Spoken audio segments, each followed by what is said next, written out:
Hey gang, TigerBill here and welcome back. This time we're going to talk about trading fours. Now that's something that you'll see and hear a lot in the jazz style of music, but it's also popular in pop and rock and many other styles as well.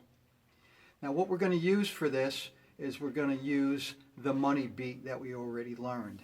Except we're going to take the money beat off the ride cymbal and we're going to close our hi-hat with our foot and we're going to place the ride cymbal pattern on the hi-hat. Now the reason for that is because of the way trading fours works. Now from a drummer standpoint, when you're trading fours, you start to play a 4-bar pattern. That's the groove of the music that you're playing. So here, as I said, we're going to play the money beat. So you're going to play the money beat for 4 bars. The reason you want to play the money beat on the hi-hat instead of the ride cymbal is because it keeps the groove going, but it keeps it at a lower level. Because when somebody trades fours, as the drummer's playing the groove, another band member is playing a solo, and you want that solo to come out, to stand out.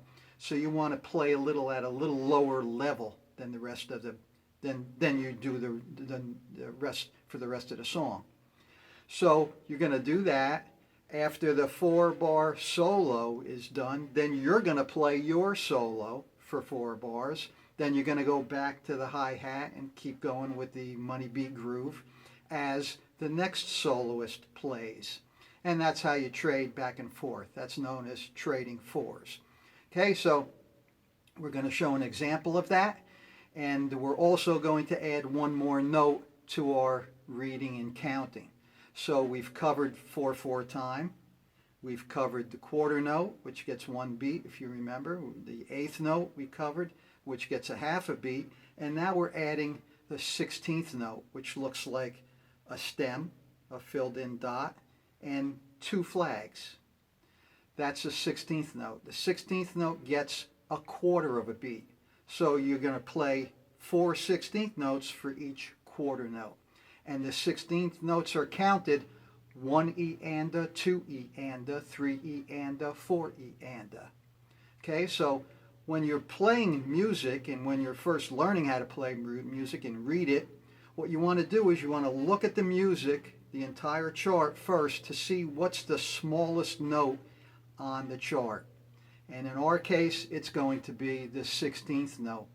So what you want to do is you want to count all 16th notes for the entire chart, the entire piece of music, regardless of whether you're playing quarter notes or 8th notes or 16th notes. You want to count 16th notes all the way through, because that allows you to keep your pattern and your tempo as accurate as possible. Okay, so let's check that out right now.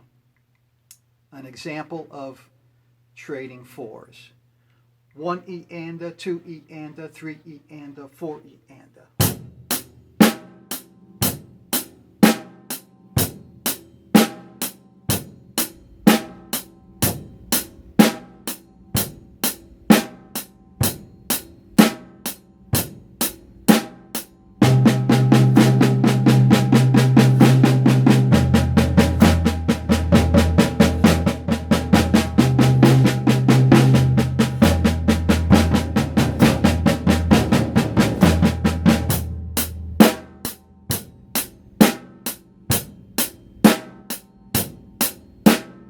One E and a, 2 E and a, 3 E and a, 4 E and a, 1 E and a, 2 E and a, 3 E and a, 4 E and a.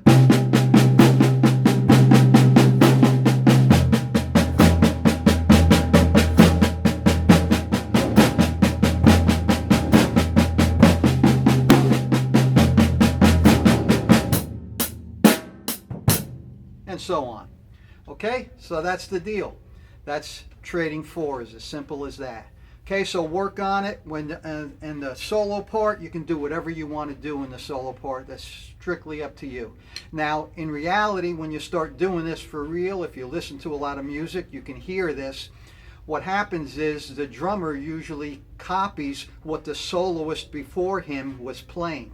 And that adds a lot of fun and a lot of interest to it. Okay, so hope that helps.